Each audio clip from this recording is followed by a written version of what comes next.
ফ্ল্যাটটার number হচ্ছে যাই 2195 বাংলা। বাংলা মানে অর্থাৎ ফিলারের এই পাশে যে ঘরগুলো। আসসালামু আলাইকুম, কেমন আছেন সবাই? আজকে চলে আসলাম আমরা ফেনী জেলার ছাগলনাইয়া উপজেলার মোকামিয়া। আমার সামনে যে ঘরটি দেখতেছেন এটা হচ্ছে যায় কাউন্টার বক্স। কিসের কাউন্টার বক্স? এটা হচ্ছে যে ছাগলনাইয়া যে বর্ডার হাট আছে, বর্ডার হাটে যাওয়ার কাউন্টার বক্স। এখান থেকে টিকিট সংগ্রহ করতো, টিকিট নিয়ে তারপরে এই রাস্তা দিয়ে বর্ডার হাটে যেত। এখন আমরা সামনে দেখবো বর্ডার বাজারটা কিরকম আছে, কি পর্যায়ে আছে, এখন ওইটাই দেখবো আমি আপনাদেরকে, ওইটাই দেখাবো এখন আমি আপনাদেরকে।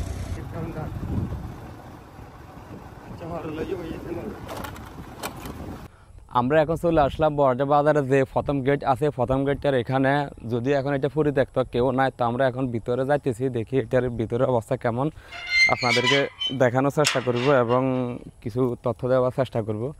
দেখতেছি আমরা, আপনারাও দেখতে থাকুন। এখানে এমন এক সময় অনেক জমজমাট ছিল, এটা এখানে এত লোকজন থাকতো, মানে এখানে দাঁড়ানোর ক্যাপাসিটি থাকতো না। আসুন, পোস্ট দেখতেছেন আমার একটা ডাইনে চেকপোস্ট, একটা হচ্ছে যে বামে চেকপোস্ট। আসলে পোস্টগুলোর কাজ কী ছিল? এখানে দুই পাশে দুইটা বিডিআর থাকতো। বিডিআরগুলো কি দেখতো? ভারত থেকে আমাদের বাংলাদেশের যে পণ্যগুলো আসতো, মানে যেগুলোর বেশি চাহিদা, এগুলোর এখানে তালিকা দিয়ে দিছে। এগুলো অর্থাৎ আপনার এখানে লেখা আছে হরলিক্স 2টি, চা পাতা 2 কেজি, বিস্কুট 6 প্যাকেট, শাড়ি যদি এটা দেখা যাচ্ছে না, শাড়ি মনে হয় 1 পিস না হয় 2 পিস লেখা আছে, চাল 5 কেজি, ডাল 15 KG, diaper 2 piece, garments 3 piece, ceramic 6 piece, cosmetic প্রতি আইটেম, ফ্রেশ ফলমূল মাছ পরিমাণ মতো, অন্যান্য মুদিমাল প্রতি আইটেম 2 কেজি, মশলা 1 কেজি। অর্থাৎ এই আইটেমগুলা ভারত থেকে আমাদের বাংলাদেশে বেশি আসতো, এগুলা জনগণের চাহিদা ছিল বেশি। তো এখানে যে তালিকাটা দিছে, এই তালিকার বাহিরে যদি অতিরিক্ত কেউ যদি নিতে চাইতো, তখন বিজিবি থাকতো। বিজিবির পাশাপাশি নির্বাহী যে ম্যাজিস্ট্রেট ছিল, তারাও কিন্তু এখানে বসতো। তখন এগুলা যদি অতিরিক্ত কেউ যদি মাল ক্রয় করতো, তখন তারা এগুলো আটকিয়ে দিত, আর বেশি মাল যেগুলো এগুলো তারা রেখে দিত। এগুলা আমি যে তালিকাগুলো বলছি, এগুলা মানে আমাদের বাংলাদেশে বেশি আসতো এই ভারত থেকে। এই জন্য এখানে চেকপোস্টে এগুলা এখানে যদি অতিরিক্ত মাল নিত, তারা এখানে আটকাই দিত। কেননা অনেকে ব্যবসার জন্য কিন্তু এখান থেকে অতিরিক্ত মাল নিয়ে যেত, যাতে ওই সুযোগ সুবিধা না হয়, না নিতে পারে, এই জন্য তারা এখানে চেকপোস্টগুলো দেওয়ার।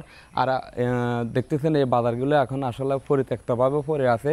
যদিও এটা 2015 সালে উদ্বোধন হয়েছিল, মানে শুরু হয়েছিল 2015 সাল থেকে, তারপরে এটা কন্টিনিউ ছিল বাজারটা।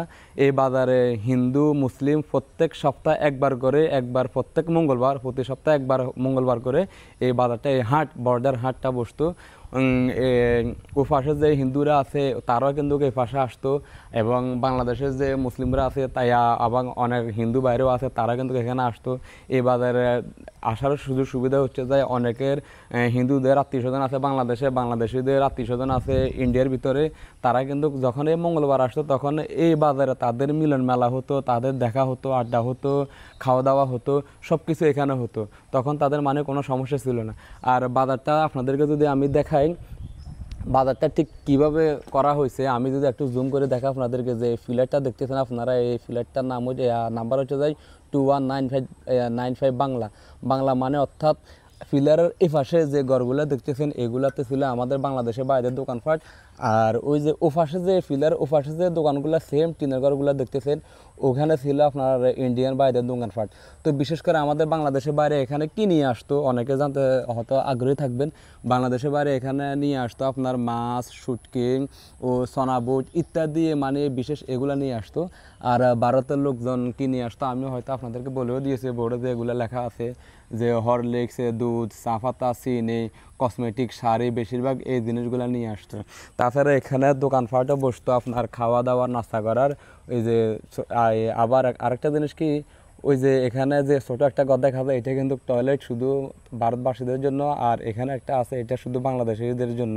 দুই পাশে কিন্তু দুই দেশের দুই টয়লেটই কিন্তু আলাদা আলাদা ছিল। দেখেন কত সিস্টেমটা ছিল। এখন যদিও আমাদের আওয়ামী লীগ সরকার পতন হওয়ার পর থেকে কিন্তু এই বাজারটি এখন পর্যন্ত পরিত্যক্ত আছে, চালু হয় নাই, এবং পরবর্তী কবে চালু হবে এটাও কিন্তু বলা যায় না, কখন এটা আবার পুনরায় চালু হবে।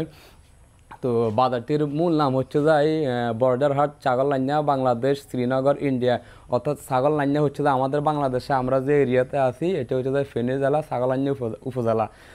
ছাগলনাইয়া বলে বাংলাদেশ, আর শ্রীনগর অর্থাৎ বাজার ওপাশে যে অঞ্চলটা আছে ওইটার নাম হচ্ছে যে শ্রীনগর ইন্ডিয়া, ওই অঞ্চলটার নাম হচ্ছে শ্রীনগর। এই হচ্ছে যে বাজারের বর্তমান পরিস্থিতি। এখন যদি এটা পরিত্যক্ত আছে, আগে একসময় যখন এটা জমজমাট ছিল তখন এই অঞ্চলের অনেক লোকজন আসতো, অনেক জমজমাট থাকতো এখানে। প্রত্যেক মঙ্গলবার যখন হতো তখন অনেক মানুষজন এখানে ভিড় জমতো। বাজারের সর্বশেষ পরিস্থিতি এখন পরিত্যক্তভাবে আছে। আর এই যে গেটটা দেখতেছেন এগুলো কিন্তু এভাবে ছিল না, এখানে অনেক সিকিউরিটি থাকতো, অনেক বিজিবি এখানে থাকতো, এখানে থাকতো, এখানে থাকতো। মানে এখানে 10-15 জন বিজিবি থাকতো শুধু এখানে চেক করার জন্য কনে কি নিতেছে, কেউ কোনো অবৈধ মাল নিতেছে কিনা এগুলো চেক করার জন্য। তো দেখা হবে পরবর্তী কোনো ভিডিওতে। সবাই ভালো থাকবেন, আল্লাহ হাফেজ।